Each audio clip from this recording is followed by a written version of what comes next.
Bonjour à tous, j'espère que vous allez bien. Aujourd'hui on se retrouve dans une nouvelle vidéo un petit peu particulière. Je vous avais demandé ce que vous vouliez comme vidéo, je vous avais fait plusieurs propositions il y a quelques semaines déjà. Et dans ces propositions là, je vous avais fait la proposition d'une vidéo où je vous montrais ce que je faisais quand ça n'allait pas, quand j'avais un petit coup de blues ou que tout simplement j'étais clairement pas de bonne humeur. Et j'ai décidé de vous filmer cette vidéo aujourd'hui. Donc je vous demande si vous allez bien. Je pense que si vous regardez la vidéo c'est que c'est pas le cas, mais vous en faites pas, je vais vous montrer ce que moi je fais en général, ça m'aide à aller mieux. Donc j'espère que ça va vous aider vous aussi. C'est parti! En général ça commence comme ça, quand je ne vais pas bien je suis assise, allongée, enfin surtout allongée, à regarder le plafond, à écouter la musique triste et à ressasser ce que je pense, qui va pas. C'est vraiment à partir de ce moment-là, à partir de cette étape-là, que je sais qu'il faut que je fasse tout ce que je vais vous dire juste après parce que sinon je vais rester dans cet état-là et c'est clairement pas bon. Après il faut savoir que si c'est un état qui est trop récurrent, si vous vous sentez très souvent mal, il faut pas hésiter à aller consulter, à en parler à quelqu'un dont vous vous sentez proche, à quelqu'un en qui vous avez confiance et surtout à ne pas faire de très grosses erreurs. Je sais pas si vous voyez de quoi je veux parler, mais enfin ne faites pas de choses que vous pouvez regretter après. De choses qui peuvent vous laisser des marques sur vous.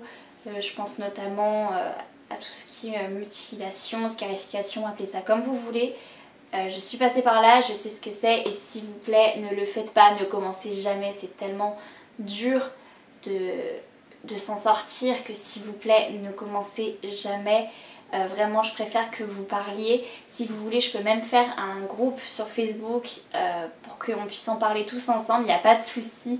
Ça ne me dérange pas, mais si vraiment vous vous sentez mal, n'hésitez pas à aller parler à des gens, à sortir, à vous changer les idées.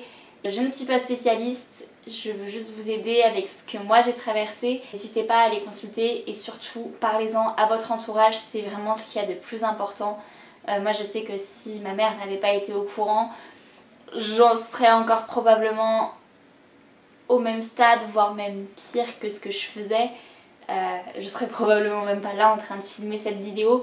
Donc vraiment si vous avez besoin, n'hésitez pas à aller consulter quelqu'un, à parler à votre entourage, à vos amis, à une personne en qui vous avez confiance. Il y a toujours un moyen de s'en sortir et si vous n'avez pas commencé, surtout s'il vous plaît, ne commencez pas. Maintenant que ça c'est dit, on va passer à la vidéo et j'espère que vous trouverez des solutions avec les idées que je vous propose. Une des premières choses que je fais quand ça ne va pas, c'est aller prendre une douche. Sachant que si j'avais une baignoire, ce serait prendre un bain. C'est vraiment le moment où en fait, je vais avoir de l'eau chaude, me détendre, penser, parce qu'en général quand ça ne va pas, on a besoin de penser mais pas trop. On a surtout besoin de se vider la tête. Mais la première chose que j'aime bien faire surtout, c'est prendre une douche bien chaude afin de me vider la tête, de me concentrer, de pleurer si nécessaire. Et une fois que la douche est prise en général, je peux me concentrer sur autre chose et faire autre chose. La deuxième chose que j'aime bien faire quand ça ne va pas, c'est tout simplement boire une boisson chaude. En général c'est un chocolat chaud et là vous voyez le chocolat chaud que je me fais, il est juste incroyable. Et c'est souvent comme ça quand ça ne va pas. Quand ça ne va pas je mets vraiment 3 tonnes de chantilly, de la poudre de chocolat par dessus, un bon chocolat bien chocolaté, bien sucré, afin de me remonter le moral parce que pour moi le chocolat c'est vraiment quelque chose qui me donne du réconfort, qui me fait me sentir bien, qui me fait me sentir mieux. Vraiment le chocolat pour moi c'est la boisson de l'enfance, c'est la boisson du souvenir et c'est la boisson que je prends le matin des fois quand j'ai pas énormément de temps de petit déjeuner, mais c'est surtout la boisson que je prends quand je ne vais pas bien. Quand en plein après-midi, si je prends un chocolat c'est qu'en général ça ne va pas ou que j'ai juste besoin de me détendre et de penser à autre chose. En général aussi quand je prends mon chocolat je me mets soit devant un film soit devant une série. Et il y a un film que je regardais tout le temps l'année dernière quand ça n'allait pas. Et ce film là c'était Nocturna, le secret des étoiles perdues ou quelque chose comme ça. C'était un film, un dessin animé qui passait sur Gulli et sur Disney Channel, je vous dis n'importe quoi. C'est un film qui passait sur Disney Channel et c'était vraiment le film que je regardais quand j'arrivais pas à dormir ou quand j'allais pas bien ou quand j'avais juste besoin de me vider la tête, tout simplement.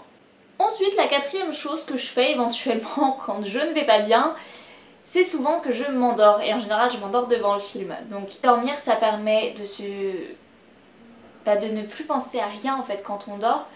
bon, il arrive qu'on fasse des rêves ou des cauchemars tout simplement parce que on se récapitule la journée qu'on a eue et en général c'est dans la journée qu'on a eue qu'il y a des choses qui ne se sont pas bien passées. Mais ça nous permet de faire passer le temps, de ne pas rester là comme ça à fixer le plafond pendant 4 heures.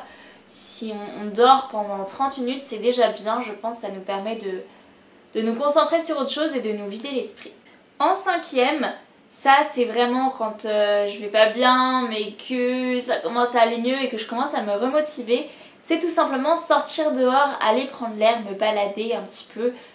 Juste en fait le simple fait de voir des gens, ça va vous paraître très bête hein, mais le simple fait de voir des gens des fois, ça me rend mieux. Les gens je les connais pas, mais voir les enfants jouer au parc, voir des gens rentrer des cours, être heureux, je sais pas, enfin juste marcher en fait et sourire, ben moi ça me redonne le sourire et ça c'est vrai, un sourire amène toujours un sourire et c'est quelque chose de très important. Si ça ne va pas, essayez de côtoyer des gens qui sourient souvent et qui vous redonnent le sourire parce que c'est vraiment ce qui va fonctionner le mieux. En numéro 6, sinon ce que je fais quand ça ne va pas et que j'ai pas spécialement envie d'être seule, parce que je pense à des trucs vraiment mais vraiment pas bien, ce que j'aime bien faire c'est soit appeler des amis ou de la famille, comme ça je sais qu'ils sont là. En général quand j'appelle ces gens là c'est que je sais qu'ils savent l'histoire qu'il y a derrière, ils savent ce que je peux ou non faire et en général quand je les appelle et que ça va pas c'est que ça va vraiment pas. Bon après je peux aussi les appeler des fois juste comme ça pour prendre des nouvelles mais souvent c'est parce que ça va pas super bien et que je me dis qu'ils peuvent me remonter le moral. En général quand on appelle des amis ou de la famille c'est des personnes qui ont toujours les bons mots pour nous réconforter ou tout simplement même pas forcément juste les appeler mais aller les voir. En général c'est toujours réconfortant et moi je trouve que c'est super de pouvoir compter sur les amis ou la famille quand ça ne va pas. Sinon, en numéro 7, quand j'ai envie de parler à personne à part moi-même, oui ça m'arrive, je me parle toute seule, ce que j'ai fait c'est que tout simplement j'écris dans un journal. Ça permet de mettre des mots sur ce qu'on ressent, c'est important et le simple fait en fait de les écrire, ça permet de ne pas les garder en tête, ça permet de se libérer, de tout noter, en fait ça permet de se vider la tête, de se dire c'est bon, c'est assez écrit, je peux passer à autre chose, je peux justement tourner la page comme dans un journal, je peux tourner la page et commencer autre chose et ne plus me préoccuper de ce qui s'est passé avant, de pourquoi je vais pas bien, de comment je peux faire pour aller mieux et tout. Et enfin la dernière chose que je fais quand je ne vais pas bien, et ça je l'ai découvert depuis que j'ai emménagé chez moi et que je n'avais pas de four, et ben c'est cuisiner.